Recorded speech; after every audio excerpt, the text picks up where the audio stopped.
The city streets were alive with noise, car horns, chatter, footsteps echoing off tall glass buildings. And in the middle of it all, at the corner of a busy intersection, sat a man with a violin. His clothes were worn, his case scratched and faded, and a few crumpled bills lay inside. People passed him without a glance. Some hurried by, others turned their heads away. But the man, whose name was Elias, didn't seem to mind. His eyes were closed as his bow danced over the strings, weaving a soft, aching melody that floated above the chaos. Then came the laughter. A black luxury car slowed near the curb. The man inside, wearing an expensive suit and dark glasses, rolled down his window and called out, "Hey, old man, you think anyone's gonna pay for that noise?" A few passers-by looked up. Elias paused, bow hovering in the air. The rich man chuckled, tossing $1 out the window.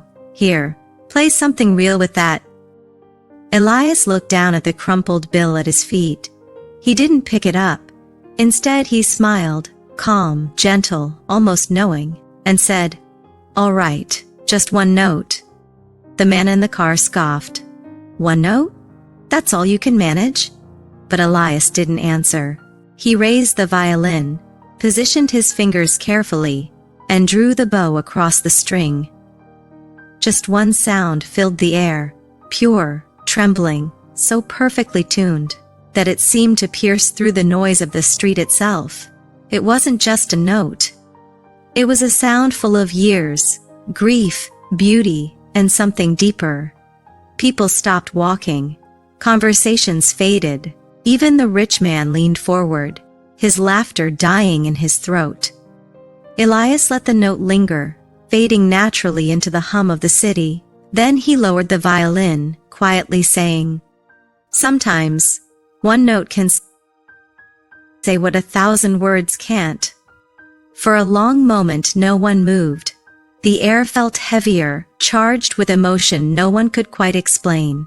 A woman nearby whispered, "He's incredible." Another man murmured, "That sound. I felt that." The rich man stepped out of his car, his smirk gone. He approached slowly, eyes fixed on the old violinist. "Where did you learn to play like that?" Elias smiled softly. "Long ago. I used to play in concert halls, before my hands began to tremble.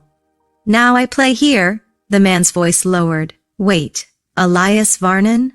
His eyes widened.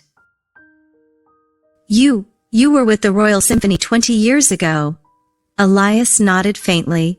"Once, but life changes its tune." The man froze, remembering. Elias Varnon, the name from his father's record collection. A legend, a man who had disappeared after tragedy struck his family. Elias continued, "I don't play for fame anymore. I play to remind people that beauty doesn't need wealth, just soul."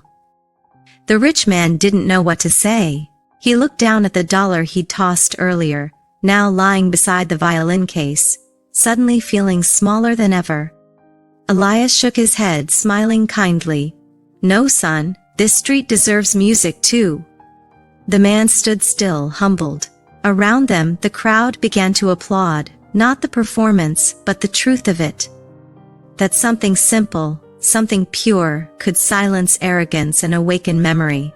As the rich man walked back to his car, he turned one last time to see Elias lift his bow again, ready to play another note, not for money, not for recognition, but for the world that had forgotten to listen. And when the first sound echoed once more, it was softer this time, but somehow louder than the city itself. If this story touched you, hit the like button and subscribe for more stories that remind us respect and humility can change a moment or even a life.